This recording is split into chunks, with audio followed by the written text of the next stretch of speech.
Amen. Ang lahat po ng nandirito para sumamba sa Panginoon ay pumalakpak ng malakas. Mula po sa ating mga puso, isip at kaluluwa, purihin po natin ang ating Panginoon. At samahan niyo po ako, sabay-sabay po natin sagutin ng buong puso ang tanong na ito. Bakit ba tayo narito ngayon? Sabay-sabay po tayo. Ako ay narito ngayon upang mag-aaral ng salita ng Diyos. Ang puso ko ay binubuksan, ang isip ko ay tinutuon, ako ay makikinig at susunod sa salita ng Panginoon. Amen. Manalangin po tayo. Ama namin, nandirito po kaming lahat para sa inyo. Gusto po namin kayong marinig, gusto pa po namin kayong makilala, gusto po namin maglingkod sa inyo.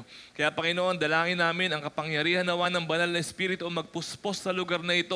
Pero hindi lang po, Panginoon, sa lugar na ito, kundi sa puso ng bawat isang anak mo na naghahanap sa iyo. Sa puso ng bawat isang anak mo na gusto po, Panginoon, na makilala ka pa at maglingkod sa inyo. Panginoon, pangunahan niyo po ang aming pag-aaral ng inyong mga salita. Lead us, direct us, speak to us, and touch us, Lord God, by the power of the Holy Spirit. Thank you, Lord God, for this morning. We honor you. In the name of Jesus we pray. Amen. Amen. Maaari na po tayo makaupo. Praise God. Kung ikaw ang tatanungin, ano ang mas gusto mo? Inaalagaan o nag-aalaga? Siyempre, parang wow, ang sarap yata nung may nag-aalaga sa atin. Di ba? Ang sarap nung may nag-aalaga sa atin. Kaya lang, payag ka ba na matanda ka na, inaalagaan ka pa rin ng walang katapusan? O kung ikaw yung nag-aalaga, o kung ikaw yung inaalagaan, payag ka ba na ang tagal-tagal mo na nag-aaral bilang estudyante, hindi ka nag-graduate? Payag ka ba ng ganun? Parang hindi naman yata. O kaya naman, 3 years ka nang inaalagaan sa ospital. Hindi ka maka-discharge. Payag ka ba na ganun? Alam niyo po, masarap yung inaalagaan. Masarap ang inaalagaan. Pero kapag tayo po ay sobrang tagal ng inaalagaan, hindi na po inaalagaan ang tawag doon. Alam niyo po kung ano ang tawag doon? Alagain. Iba po yung inaalagaan, iba po yung alagain. At kapag ikaw ay alagain, baka PWD na yun. Tinanong ko yung anak ko, alam ba ibig sabihin ng PWD? Alam niyo po sabi niya, person with discount. Ito ibig sabihin nun, person with discount. Alam po, bilang tao, inaasahan po eventually na tayo ay makakatayo sa sarili natin mga paa for the purpose na tayo naman po yung mag-aalaga naman sa iba. Okay? Yun po yung cycle, yun po yung usual, yun po yung natural. That is the cycle of life. Pero alam niyo po, hindi lamang po bilang tao, kundi bilang Kristiyano, ganoon din po. Di ba? Bilang, kunyari, manok, aalagaan mo yung sisiw. Pero paglaki ng sisiw, magiging manok, mangingitlog siya, siya naman yung mag-aalaga sa iba. That is the cycle of life. At bilang Kristiyano nga, as we have been saying, ganun din po tayo. Naging baby Christian ka, meron nag-alaga sa'yo, pero kapag ikaw ay inalagaan, meron dalawa na pwedeng mangyari sa'yo. Maaring ikaw ay maging bilang alaga, maaring ikaw ay maging alagad, o ikaw ay maging alagain. At yan po yung pamagat ng mensahe natin ngayon po umaga na ito. Alaga, alagad, o alagain. Alin po kaya tayo dito? Samahan niyo po ako as we read from Matthew chapter 28, 18 to 20. Sabay-sabay po nating basahin ito. Sige po, pakita po natin yung verse. Matthew 28, 18 to 20. Ready? Go. Lumapit si Jesus at sinabi sa kanila, ibinigay na sa akin ang lahat ng kapangyarihan sa langit at sa lupa. Kaya't humayo kayo, gawin ninyong alagad ko ang mga tao sa lahat ng mga bansa. Bautismuhan ninyo sila sa pangalan ng Ama, ng Anak, at ng Espiritu. Next. Turuan ninyo silang sumunod sa lahat ng iniutos ko sa inyo. Tandaan ninyo, ako'y laging kasama ninyo hanggang sa katapusan ng mundo. Sino po rito ang totoo lang question na to 10 years na Christian pataas? Pakitaas ang kamay, wag ko mahiya. Yung totoo, 10 years na Christian pataas.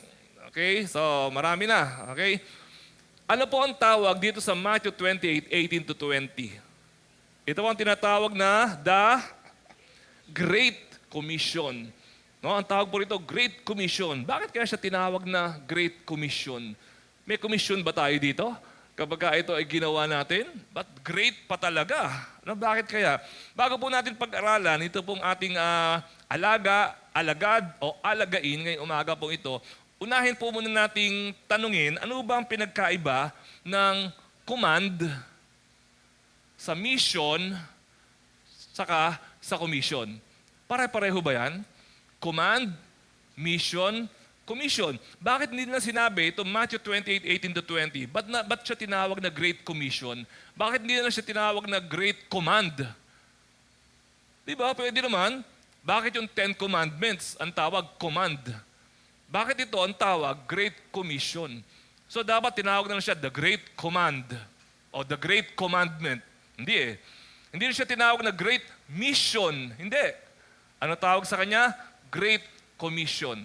So may idea ba kayo? Naitanong nyo na ba sa sarili nyo yan? Ano ba pinagkaiba ng command sa mission sa commission? Hindi ba pare-pareho lang naman yan? Okay, tignan po muna natin. Unahin muna natin, command versus mission. Ano muna yung command? Command, una-una pa, answers the question, what to do. Ano ang gagawin? No, anong gagawin? Kaya sinabihan ka, takbo. Yun ang gagawin mo, command. And it is specific. Maliwanag kung ano yung inuutos sa'yo. Punasan mo yung lamesa. That is a command. Mission ba yon? Pag sinabing punasan mo ang lamesa, mission ba yon?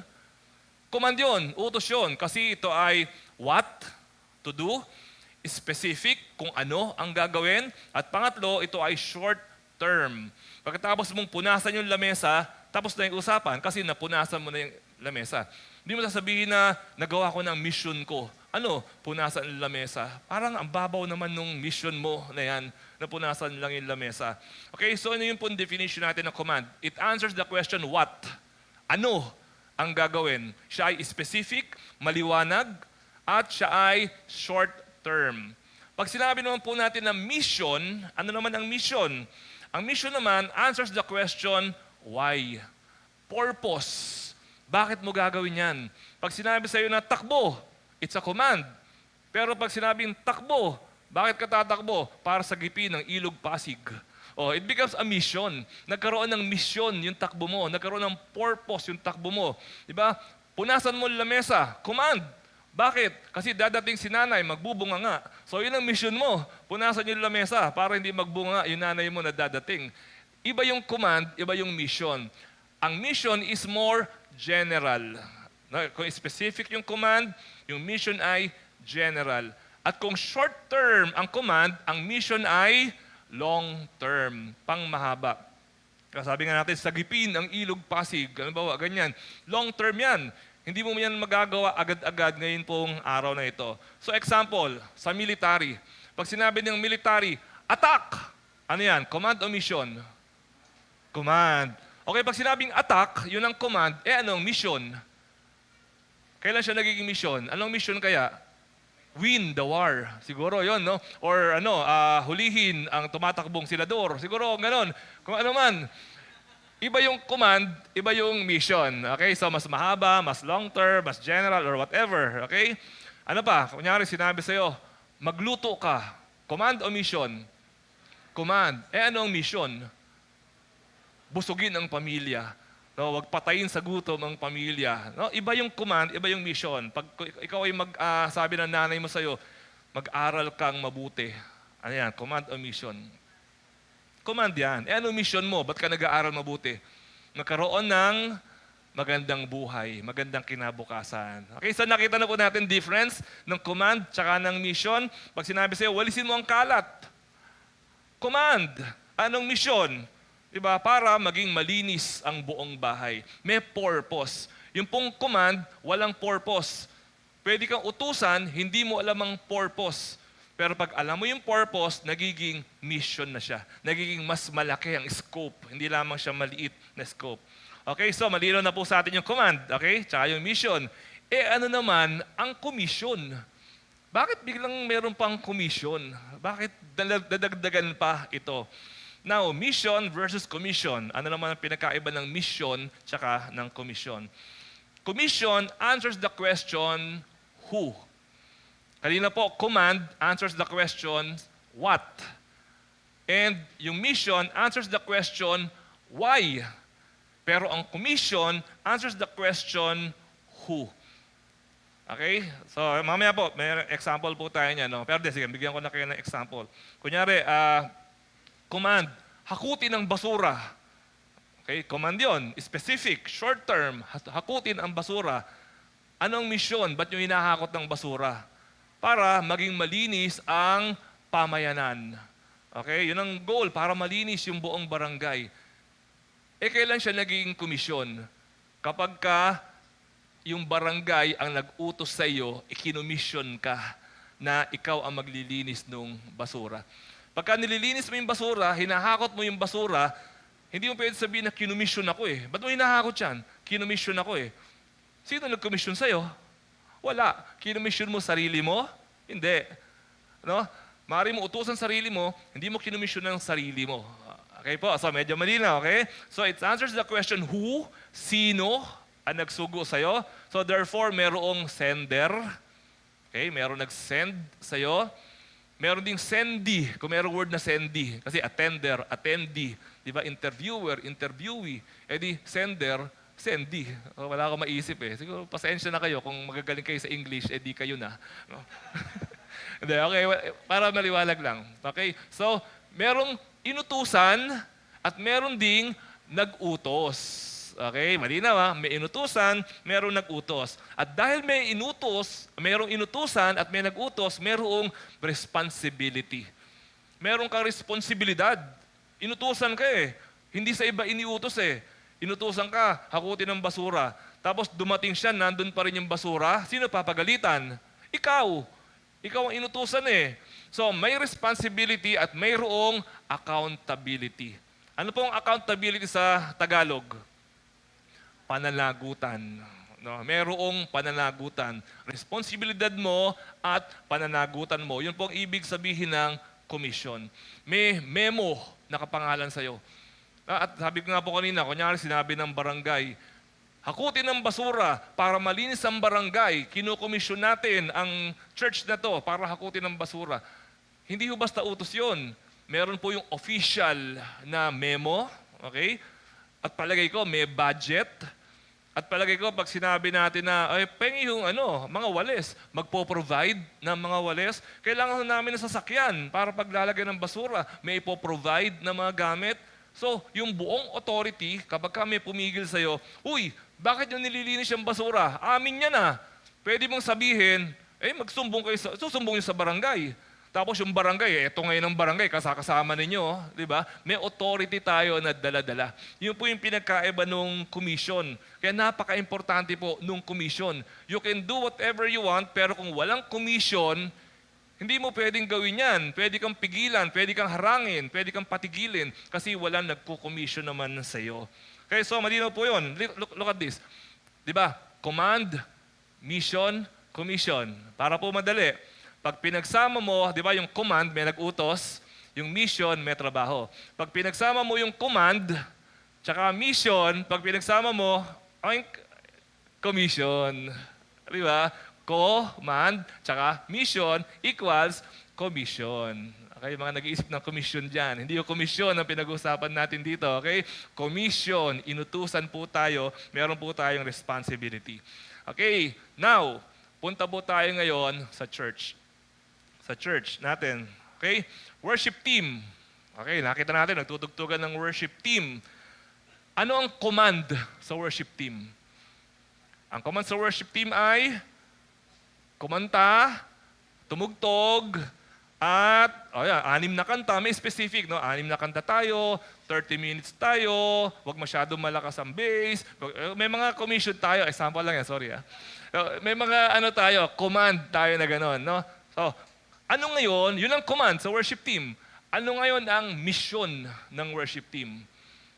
Ang mission ng worship team ay i-lead ang church sa pagsamba sa Panginoon. Sino ngayon ang nag-komisyon sa worship team na to?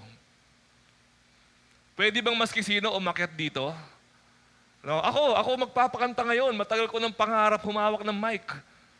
O, pwede ba? Hindi, di ba? Merong commissioning po yan. Meron po yan. Actually po, yung mga workers po natin dito, meron po tayong sinusunod na 4C. Bago po maging worker dito po sa church natin, kung ano mang nakikita po natin nagsaserve, may 4C. Ano po yung 4C na yon? Calling, character, competence, and commitment. Okay? So, apat po yan. Titignan natin. May calling ka ba? May competence ka ba? Ibig sabihin, may calling ka sa pagkanta, okay? Eh di ko may calling ka sa pagkanta, ibig sabihin, competent ka, hindi ka sintonado. Paano mo nasabing may calling ka sa pagkanta tapos sintonado ka? Kalokohan siguro yun. Ano pa? Character.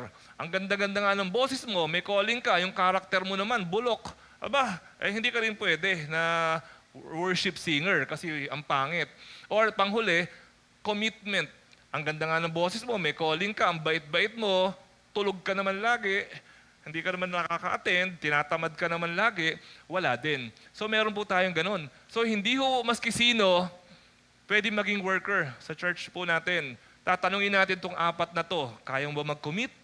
May character ka ba? May competence ka? May calling? And then, tsaka po natin hihingan ng commitment. No, na, sige, ganito, ganyan. So hindi ho pwede maski sino. Maski mga ushers po natin, nakikita po natin yung mga ushers natin pag Sunday, ang gaganda ng bihis, ang gaganda ng mga ngiti, naka-commission po ang mga ushers po natin.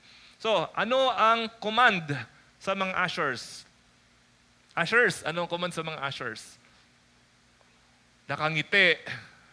Nakakita ba kayo ng usher natin na nakasimangot? Baka meron sabihin nyo sa akin. Okay? Nakangiti ang mga ushers. Yun ang command sa kanila. Ano ang command sa kanila? Ayusin. Di ba? Ihanap ng upuan yung mga tao para pagka mamaya, kunyari, may papasok dyan, 3 sila. Actually, nagsesenyasan po yan.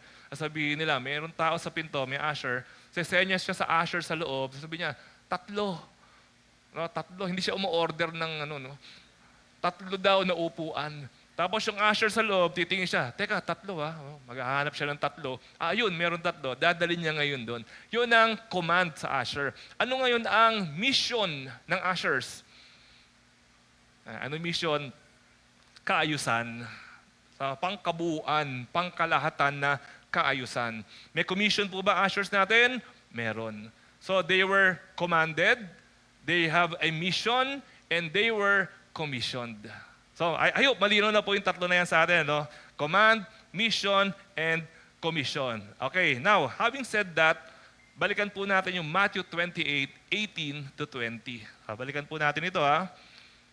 Lumapit si Jesus, sinabi sa kanila, ibinigay na sa akin ang lahat ng kapangyarihan sa langit at sa lupa. Kaya humayo kayo, gawin ninyong alagad ko ang lahat ng mga tao sa lahat ng mga bansa. Bautismuhan niyo sila sa pangalan ng Ama, ng Anak, at ng Espiritu. Turuan niyo silang sumunod sa lahat ng iniutos ko sa inyo. Tandaan niyo, ako'y laging kasama ninyo hanggang sa katapusan ng panahon.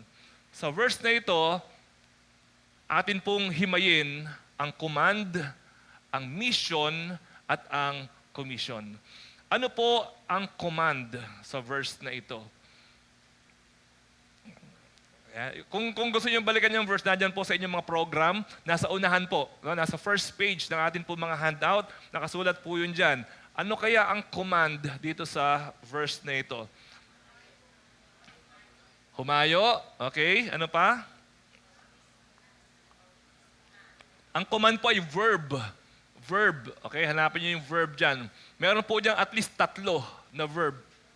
Una, humayo. Pangalawa, bautismuhan. Pangatlo, turuan. Okay, very good, very good. Check, 100%. Ang command po dito ay go, baptize, and teach. Yan po ang command ng Panginoon. Okay, ano ang mission? Ano ang mission?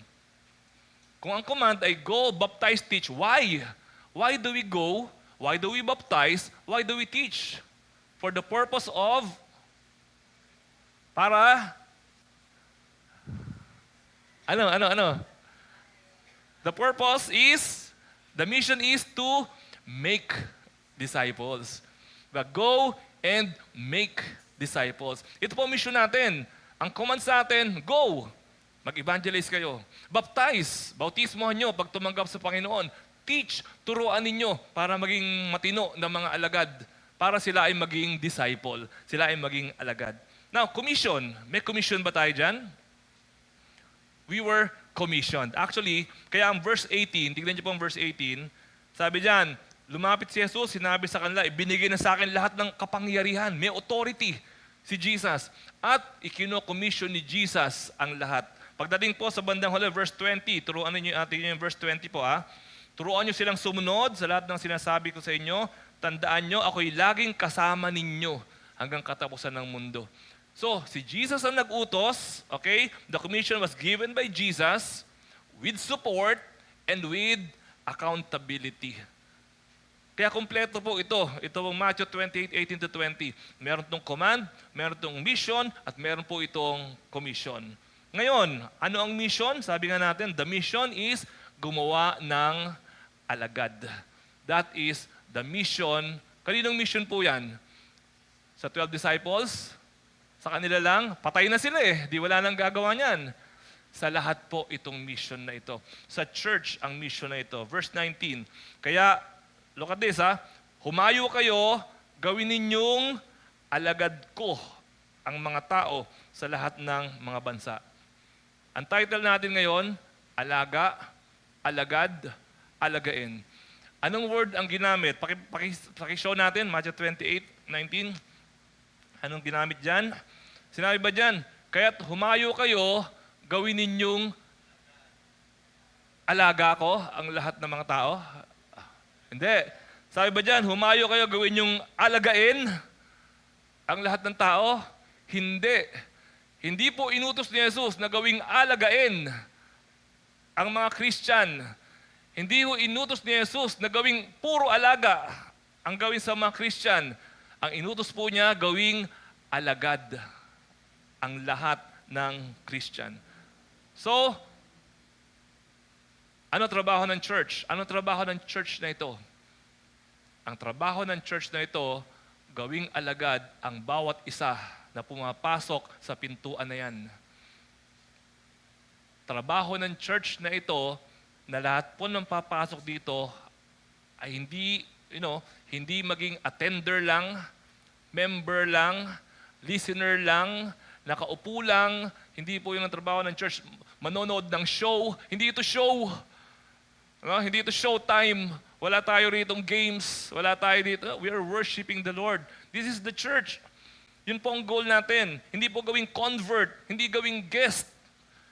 Ang goal ng church ay gawing alagad. Ang lahat ng pumapasok dito sa pintuan po na ito. Alam niyo po, ang church na hindi sumusunod diyan sa utos na yan, sa commission na yan ng Panginoon. Okay, medyo lang po ito Bubusina lang ako. Okay, pot-pot. Okay? Ang church na hindi sumusunod at hindi gumagawa ng alagad, nagkakagulo.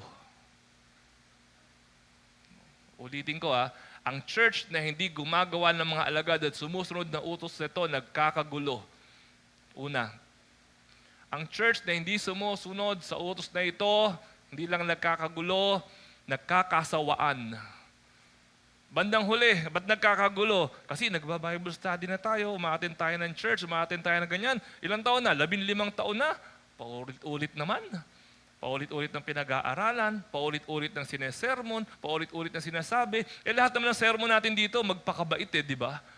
Yun naman, ano sermon? Maging makadiyos daw. Ano sermon? Magbasa daw ng Bible. Paulit-ulit, paulit-ulit. Nagkakasawaan. Attend na naman tayo ng midweek, attend na naman tayo ng BS, attend na naman tayo ng kung ano-ano. Kasi wala namang purpose. Okay, so nagkakagulo, nagkakasawaan, walang direksyon, purposeless, directionless. At, sorry to say, may mga churches na namamatay. Bakit namatay? Wala bang Diyos doon? Pinabayaan ng Diyos na mamatay? Bakit ganon? May Diyos doon Kasi nga po, walang purpose. Di ba, kapag may mga gamit tayo sa bahay, hindi naman ginagamit, tatabi mo na lang kasi nakaharang lang. Kaya po, namamatay. So, mga kapatid, inuutos ng Diyos sa church na ito na gumawa ng mga alagad. At walang iba kung hindi, siyempre, tayo po yon. So tayo po na pumasok sa pintuan na ito, ano ang inaasahan mo? Ano ang inaasahan mo, therefore, na mangyayari kapag ka nag-join ka sa church?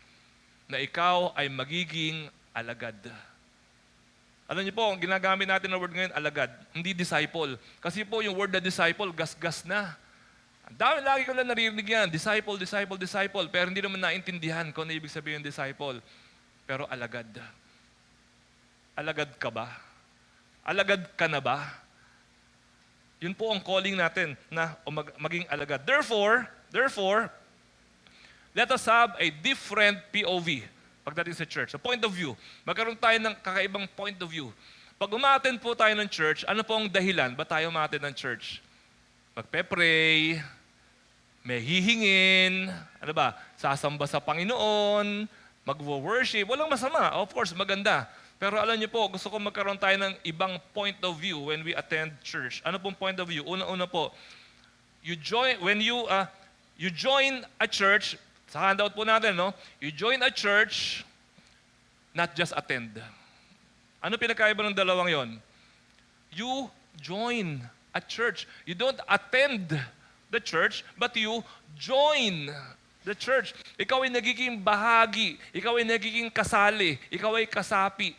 Hindi ikaw yung nag-a-attend lang. Iba yung nag-a-attend lang eh. Iba yung kasali. Now, let me ask you this question. Do you consider yourself joined to this church or simply attending our church? No, different point of view. You join a church, not just attend the church. Second point of view, you are joining a body to become a part of the body. Kaya ka nag-join sa church para maging part ng church na ito. No, hindi po, gagamitin ko yung word na dapo. Hindi ka parang ibon, dadapo lang ako, tapos lilipad na ulit ako.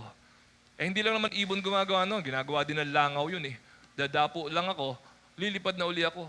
At hindi lang langaw, minsan virus ginagawa yun eh. Dadapo yung virus, tapos mawawala yung virus. Hindi siya nagiging part, kundi siya ay nakikidaan lang. But when you come to a church, you don't attend the church, you join the church. You become part of the church. Paano ako nagiging part ng church? No, kunyari, sa katawan po natin, paano ho nagiging part ng katawan? You join through, para sa mga matatalino, you join via mitosis. Ayun, yung mga nakakaintindi dyan. Okay? Gusto ko ipataas ang kamay kasi yung nakaintindi. No? Yung mga hindi bumagsak sa science dyan. Ang mitosis is what we call, what? Cell division. Cell division. Di ba ang katawan po natin ay consists of billions of cells. No, mga cellulites, cell, yung katawan natin. Nagtataka ho ba kayo, bakit kapag ikaw ay nahiwa, yung nahiwa sa'yo na yon, nagsasarado? Nasaan galing? Bakit nagsasarado ko? Ikaw ay merong butas dito, merong kang nasunog dito, bakit gumagaling? Kasi po, meron tayong mitosis, meron tayong cell growth, meron tayong cell division. Nagtataka ka ba kung bakit yung bata pinanganak ganito kaliit? Tapos ngayon lumaki, ang laki-laki, matangkad pa sa'yo. Saan kumuha ng buto? Saan kumuha ng laman, ng muscle? Saan kumuha ng balat? Bakit sa ganito kaliit, lumaki ng ganon? Kasi meron tayong cell division. Yun pong ating mga katawan ay binubuo ng cell, hindi ko lang kung ano Tagalog ng cell, hindi naman selyo. So, binubuo ng cell, ito po yung mitosis, nagkakaroon ng isang cell, nagiging nagiging dalawa yung cell. Tapos yung dalawa na yun, nagiging apat. May sound effect pa talaga no? Nagiging apat itong cells na ito. Hanggang naging billions and billions of cells na ang buong katawan natin. Yun po yung paraan, kaya naging join sa katawan. Kaya tayo po, bilang mga Christians, when we come into this door, papasok po tayo sa door na ito and majo-join po tayo sa katawan ng Panginoon, parang cell growth. Na hindi ho tayo dumapo, kundi tayo po ay nahugpong sa katawan ng Panginoon. Yun po ang ibig sabihin ng church. And then you join to become a disciple. Yun po yung purpose natin when we go to church. We become a disciple, nagiging alagad. Alam niyo po, it is possible, I'm sorry to say, it is possible for a churchgoer to be in church for 20 years without being a disciple. It happens. No, without knowing what you believe in. Ba't ka umattend ng church? Pero hindi mo alam kung anong pinapaniwalaan sa church na yun. Hindi mo alam kung anong pinapaniwalaan pala ng mga Christian. Na tayo pala mga Christian, merong sola fide, sola gratia, sola scriptura, solus Christus, soli Deo gloria. Tayo pala, salvation natin is by faith alone, by grace alone. We believe in the Bible alone. We believe in Jesus alone. And we believe for the glory of God alone. Yung pala ang pinapaniwalaan natin. Pero many Christians do not even know kung ano yung pinapaniwalaan ng church. Now, many Christians, eto po, example, when we pray, sino kausap natin when we pray? When we pray, we talk to the Father. Pero pag nakinig po tayo sa mga nagdadasal, halo-halo na yung prayer nila. Minsan sasabihin, Lord Jesus, we pray na bigyan po ako ng healing in Jesus' name. Teka, siya nangakausap mo eh. Tapos in Jesus' name ka pa. So ang kausap mo is the Father, Father God. Di ba sabi ni Jesus, pray to the Father in the name of Jesus through the power of the Holy Spirit. Na minsan lito po tayo. It is possible na ang tagal na po natin sa church, pero without fruit, without power, ang tagal na natin sa church, sometimes without being a Christian even. Kasi po, hindi po nagiging alagad. So the church has the responsibility. This church has a responsibility to God and to you na tayo po ay maging alagad ng atin pong Panginoon. So ano bang goal mo? Bilang follower ni Jesus, maging alagad. That should be our personal goal. Na hindi maging member or attender, kundi maging follower ni Jesus. Let's look at the commands. Balikan po natin yung commands na binanggit natin kanina. Ano po ba ibig sabihin ng alagad? Alagad means tagasunod. Tagasunod. Alagad ng batas. Ibig sabihin nun, sumusunod sa batas.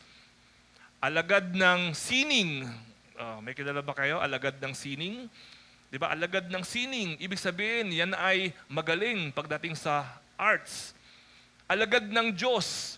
Ibig sabihin, yan ay sumusunod sa batas ng Diyos. So, yun po yung ibig sabihin ng alagad. Hindi pwede ikaw ay alagad ng sining, pero wala kang kasining-sining sa katawan. Hindi pwede ikaw ay alagad ng batas, pero ikaw ay sumusuway sa batas. O alagad ng Diyos, pero tamad maging makadiyos. Hindi po pwede na ganoon. Kaya nga tinawag po tayo na alagad. So yun po ibig sabihin ng alagad, tagasunod. Ano naman ang tanda ng pagiging alagad? Yung binanggit po natin kanina, mga tanda, humahayo, nagbabautismo, at natuturuan. Okay, itong tatlong ito, no? Tagalog, humahayo, nagbabautismo, natuturuan. In English, simple uli, tanda natin, go, baptize, teach. Go, baptize, teach. This is the cycle. This is discipleship.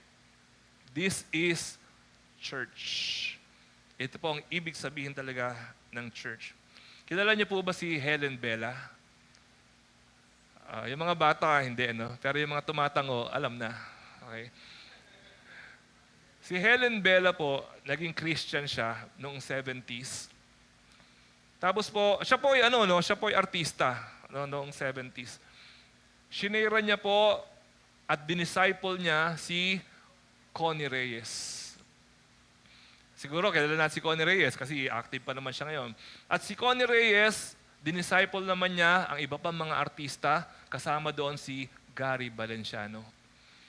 At si Gary Valenciano, ginamit din ng Panginoon para mag-disciple ng iba pa na mga artists.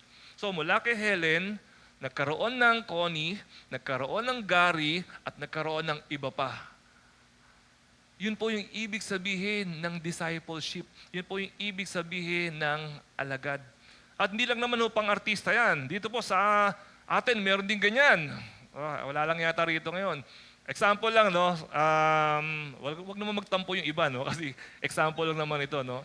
Example, si Ate Mercy. Ayan.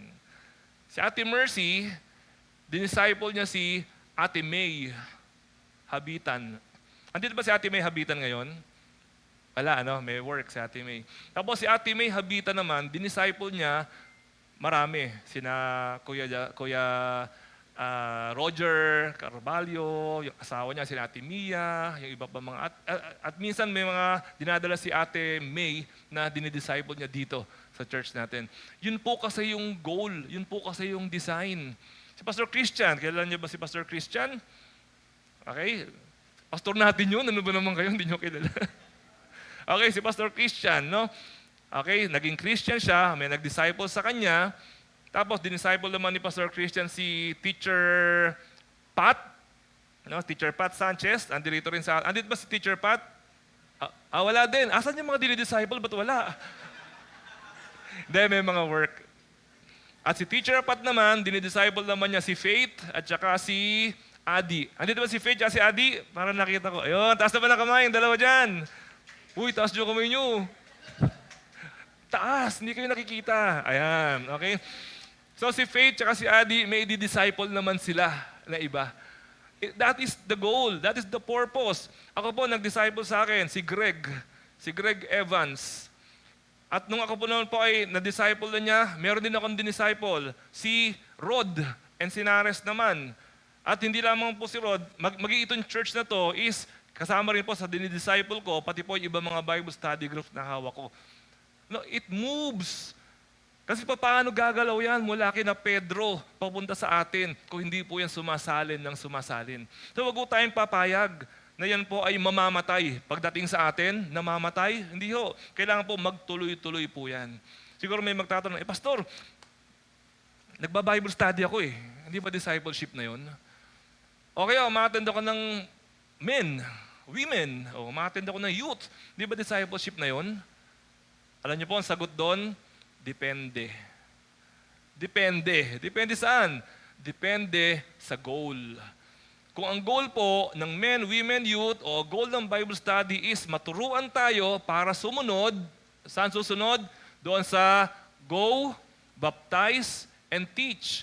Pag yun ang goal, discipleship yan. At malalaman mo naman kung discipleship yan. Kapag kayo mga uma-attend doon, later on, nag-go, baptize, and teach. Pero kapag 20 years na, meron po akong alam na ganyan, sa isang church po na pinanggalingan ko before, taon-taon binibigyan ng award yung isang Bible study group kasi sila yung pinakamatanda na Bible study group. Nung nandoon ako sa church na yon, siguro mga 15 years na yung Bible study group na yon. Ngayon ho, 20 years na akong wala sa church na yon, di 35 years na yung Bible study group. And taon-taon, binibigyan ng award tuwing anniversary. Ito ang ating pinakamatanda na Bible study group. Palakpakan! Pero pag tinignan mo, mula nung nagsimula sa year 1, hanggang ngayon na 35 years after, sila pa rin, naubos pa nga. Is it a discipleship group? No. It is a Bible study group. Ano pinagkaiba ng Bible study sa discipleship group? Yung Bible study, nag-aaral ng Bible.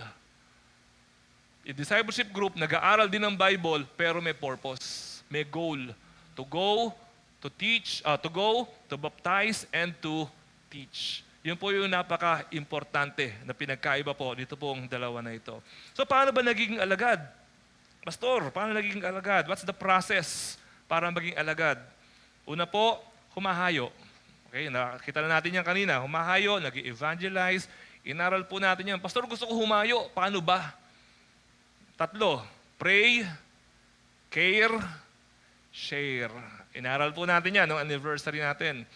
Hindi ako marunong magturo, pero I can pray. Pagpe-pray ko itong kapitbahay ko, I will care sa kapitbahay ko, and then I will share sa kapitbahay ko. Ano pa, nababautismuhan? Minsan po nagtataka ako bakit may mga Christian, love si Lord, pero ayaw magpabaptize. Meron pa ba dito na hindi pa nabaptize? So, huwag niyo na itaas kamay niyo, no? Alam ko. Nagtataka ako eh. Love mo si Lord, di ba? Oo. Ba tayo magpabaptize? Parang nagtataka ako, pagka ang tagal na magjowa, love mo siya, di ba? Oo. ba't tayo mong pakasalan? Magjowa, sinagot mo siya, di ba? Oo. Mahal mo siya, oo. Bakit ayaw mong ano yon? Ayaw mong i-post sa Facebook na kayong dalawa na pala? Kinakahiya mo ba siya?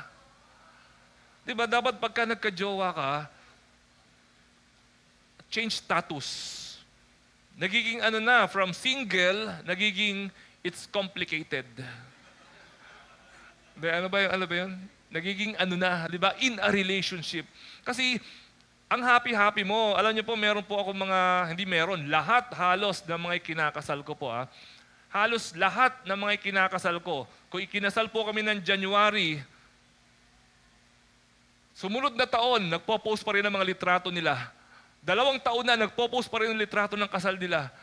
Kasi sobrang happy, sobrang sobrang proud, sobrang publicly ina-acknowledge ko, mahal ko tong taong ito, pakakasalan ko to, habang buhay kami. Sobrang proud. Ang baptism po is a public declaration that you are a Christian. Ngayon, kung pastor, allergic ako sa tubig. Okay, fine. Allergic ka sa tubig. You have to declare that you are a Christian. Hindi pwedeng secret Christian. No, hindi pwedeng spy. Spy ako ni Lord. Hindi ka spy. Ikaw ay isang front desk na alam ng lahat na ikaw ay Christian.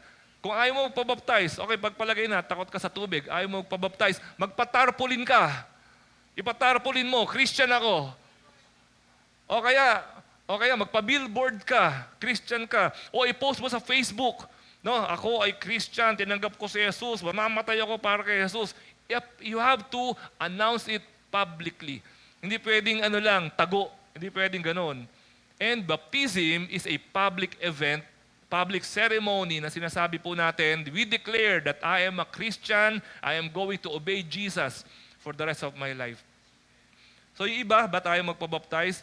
Kasi gusto lang sabihin, I am a Christian, but I am not sure if I want to obey Jesus for the rest of my life. Diba? Parang mahal kita, pero hindi ako sigurado kung gusto kitang maging asawa. Hindi ako sigurado kung gusto kitang pakasalan habang buhay. Kasi alam ko mahal kita for 2 years. Ewan ko lang kung, diba, till death do us part. Ibang usapan yata. Okay? So, yun po ibig sabihin ng baptism. Importante po yan. At una, na humahayo, nababautismuhan. Pangatlo, eto importante, natuturuan. Natuturuan ng teachings ni Jesus. Marami po mga Christians hindi natuturuan. Marami pong Christians hindi nagagabayan kung papaano maging Christian. Ano ba mga dapat ituro natin? Marami po. Una, basic Christian living. Sabi ni Jesus kasi, teach them to obey everything. Lahat ng tinuro ko sa inyo, ituro nyo rin sa kanila. Sabi ni Jesus. So, basic Christian living, ano po yan? Forgiveness, diba? Love, priority, basic Christian living, patience. Pero meron pa, meron ding basic Christian nilang living, beliefs. Yung paniniwala natin. Second coming, rapture, naniniwala tayo dyan. Kingdom of God, naniniwala tayo dyan. Trinity, naniniwala tayo dyan. Kahit di natin, pero yung iba, hindi alam, hindi yung natuturuan kasi. No, ayaw umatin ng kaliwanagan. So, hindi tuloy nalalaman yung ating mga pinag-aaralan. Meron pa, number 3, basic Christian disciplines. Ano na nga? Teachings, beliefs, disciplines. Ano po yung basic Christian disciplines? Quiet time, Bible reading, prayer, devotion, sharing, and pang-apat, basic Christian mission. Mga utos ni Jesus. May mission tayo. Share the gospel. Meron po. So, this morning, mga kapatid, mga ate at mga kuya, ito po ang challenge ko sa atin, magpaturo. Unless alam mo na lahat, magpaalaga. In other words, ito po ang challenge, magpaalaga po tayo. May mga Christian po, hindi na alagaan. Sorry to say, may mga Christians hindi na alagaan. Pag yung word na Tagalog kasi ng alaga, may dalawang ibig sabihin .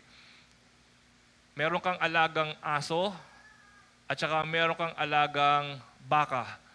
Ano pinagkaiba ng dalawang yon? Meron kang alagang aso, ano purpose? pet. Meron ka alagang baka, ano purpose? Di ba? Kakatayin mo. Ibebenta mo. Gagatasan mo. Di ba? Paparamihin mo. May purpose. May purpose. Pero may alagang aso, minsan may purpose din. Gusto mo rin paramihin. Bebenta mo di ba? Pero iba yung pet, iba yung apprentice. At marami pong Christian nagiging pet instead na apprentice. So mga kapatid, magpaalaga po tayo. Ano mangyayari sa isang bata na hindi naalagaan? Pag lumaki, yung bata na hindi naalagaan, ano nangyayari? Di ba? Di ba? Ang bata-bata pa, nagmumura, nananakit ng kapwa. Ang bata-bata pa, kasama na yung mga kung sinong barkada, batang kanal, kung ano-ano nangyayari kapag hindi naalagaan. Hindi minahal. Di ba? Ano nangyayari sa isang batang naalagaan? Diba? Mabango, maayos, magalang, at ano po ang kinabukasan? Maayos. Yung batang hindi naalagaan, ano nangyayari sa kanya? Ang kinabukasan niya, pariwara. Okay. Ano ngayon na nangyayari sa Christian na naalagaan? Ang Christian na naalagaan ay nagiging mature, strong, blessed. Yung mga pangako ng Panginoon na all authority has been given unto me, that I will be with you, na-enjoy niya lahat yun. Answered prayers. Ano ngayon na nangyayari sa Christian na hindi naalagaan?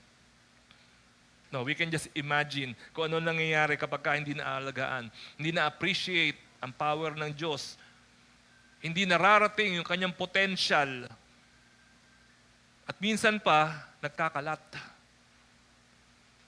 At frustrated. Sasabihin niya, hindi mo pala totoo yung born again na yan? Hindi mo pala totoo na kapag tinanggap ko si Jesus, magbabago buhay ko? No, hindi mo pala totoo yung church? Kita mo yung church namin doon, no? Puro chismisan. Kita mo yung church namin doon, no? Nag-aaway yung isang elder tsaka yung pastor. O, nag-aaway yung... Ganoon sa church namin. Bakit? Kasi yung church hindi nagme-make disciple, tapos yung member hindi rin naalagaan. Ang ending, kaguluhan. Frustration, disillusion. At itong Christian na to, na disillusion, hindi na siya mag-share. Kasi sasabihin niya, paano siya share sa kanyang kapwa na lumapit ka kay Jesus, maging maborn again ka, umattend ka ng church para mabago ka, katulad ko? Biglang, hindi nga ako nabago eh. So nagmumukha tuloy na walang power ang Christianity. So maraming Christian, hilaw. Hilaw yung pagka-Christian. Hindi yung narating yung talagang kalooban ng Panginoon sa kanila pong buhay. Misinformed. At minsan, nasa church, bakit? Kasi masaya sa church. Diba? Kasi sa church, nakakaroon ka ng kakilala. Minsan, nagkakaroon ka ng clients. Minsan, nagkakaroon ka ng relationship. No, marami sa church, dito na nakapag-asawa. Tapos tayo, magkukumare. Diba? Ninong ko yung mga diba? Tayo rin eh. Tayo na rin. Hanggang mamaya yung church naging family church na lang. Pag may dumating na ibang tao, okay na kami, hindi ka na namin kailangan. Masaya na kami, magkakakilala na kami dito. Nagkakagulo, nagiging hilaw. Hilaw ang church, hilaw yung Christian. Kasi po hindi naalagaan. So mga kapatid, magpaalaga. Huwag maging alagain. No, huwag maging alagain. Paano po malalaman kung ikaw ay alagain na? Paano ba natin nalalaman? Ano ba yung mga alagain? Ang mga alagain, ito po yung tanggap ng tanggap, pero hindi naman nagre-release. No, ito yung kinig ng preaching, kanta ng kanta, pero pagka magsaserve na, ayaw na mag-serve, kontento na siya, na hindi niya masyadong kilala ang Diyos, tama na yun. Pag namatay ako, pupunta sa langit, tama na yun. Hindi ko naman kailangan na mag-serve pa para magkaroon ng mga kung ano-anong reward sa heaven. Tama na yung basta pagkatok ko sa langit, sisilip sila. O sige, pwede ka na nga, okay. Pasukin ka na, masaya na ako ng ganun. Ito po yung mga nagiging alagain. Ang problem po, sila rin po yung nagiging mareklamo. Sila rin po yung, bakit ganun? Madumi yung silya. Bakit ganun? Parang Yung aircon yata natin masyadong mainit. Susunod na linggo, nilamigan mo. Ba't ganun? Malamig naman yung aircon. Sila ho naman yung nagiging alagain. Sila po yung nagiging mareklamo. Sila po yung naghahanap ng comfort. Naghahanap lagi ng himas. Sila po yung mga, bakit ganun? Sila yung ganun, yung bakit ganun? Na bakit ganun? Wala na naman ako sa, hindi ako kasali sa ganyan, hindi ako in-invite, Sila lagi, yung po mga nagiging ganun. Sila yung matampuhin. Sila po, tampo na naman. Ako, hindi na naman ako sinama dun sa Mother's Day na yan. Lagi na lang, nagbigay ba naman ng salamin, ang laki sa akin. Oh. Lahat na lang.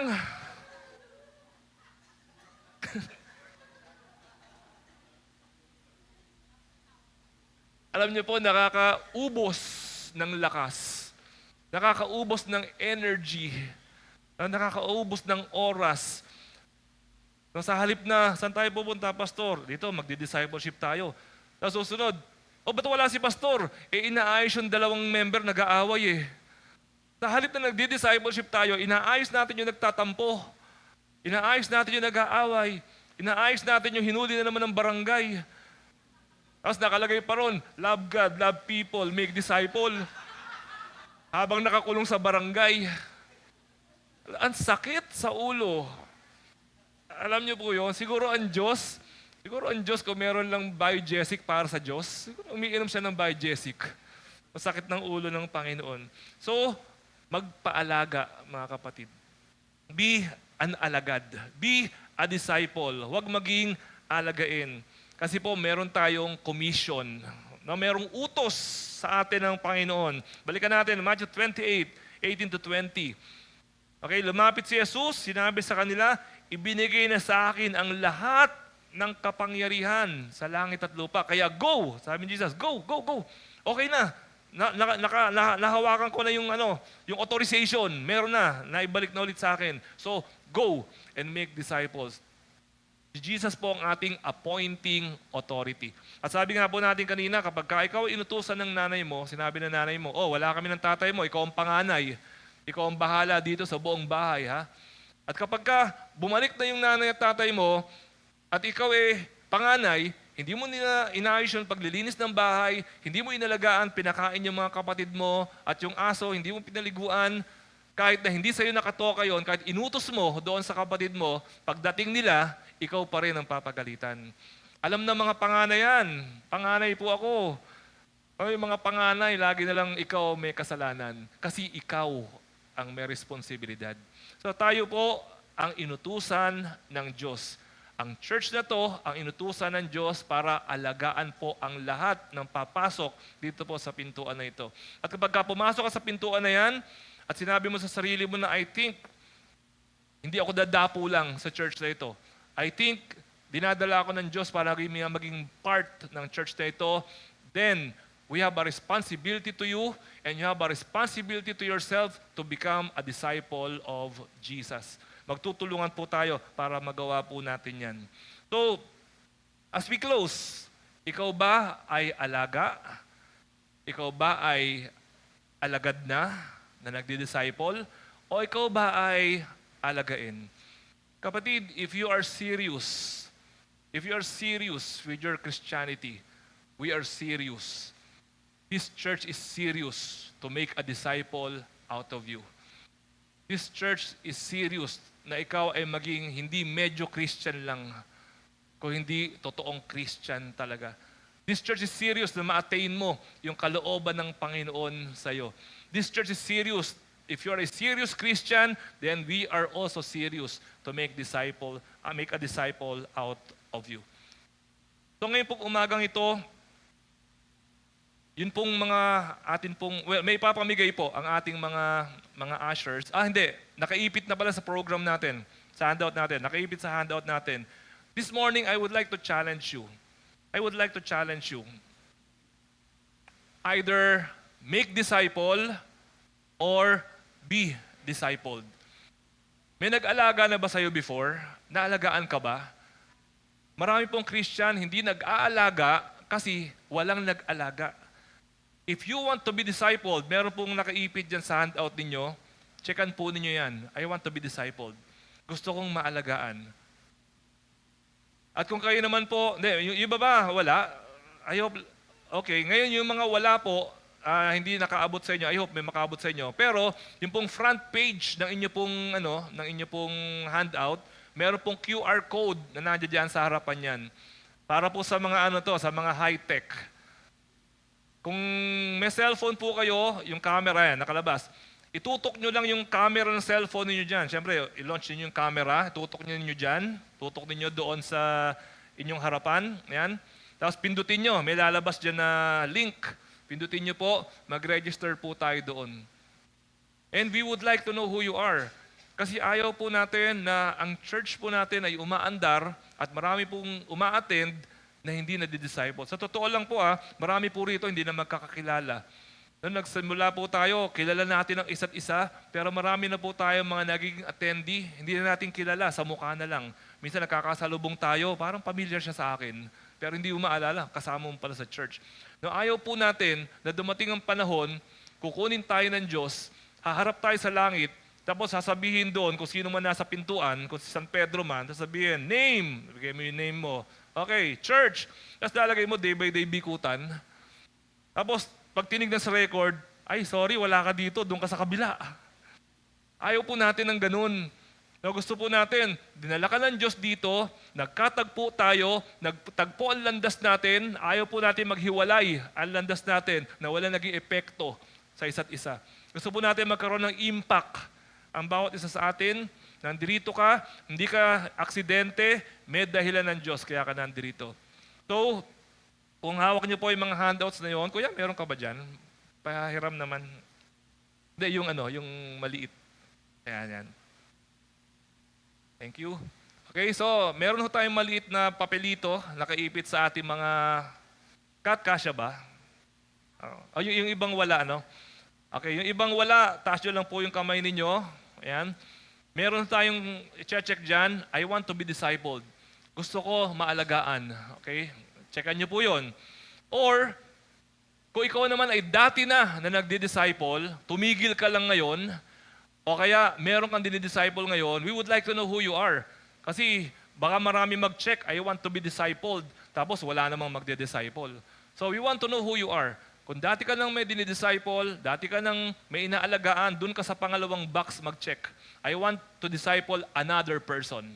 Okay, yun pangalawa. And kung hindi ka pa sigurado, Pastor, parang naintindihan ko yung sinasabi mo pero parang hindi ako sure kung parang may kulang pa Kung may tanong ka pa, yung pangatlo, ang checkan natin, I want to know more. Please call me. Pero pag tinawagan naman kayo, sumagot naman kayo. Kasi lagi nilang mayroong please call me. Tapos pag tinatawagan namin, hindi sumasagot. Minamali pa yung number. Okay? So, pangatlo, please call me. At kung ikaw naman ay merong ongoing na discipleship right now, may umaandar na discipleship, doon ka sa pang-apat na box.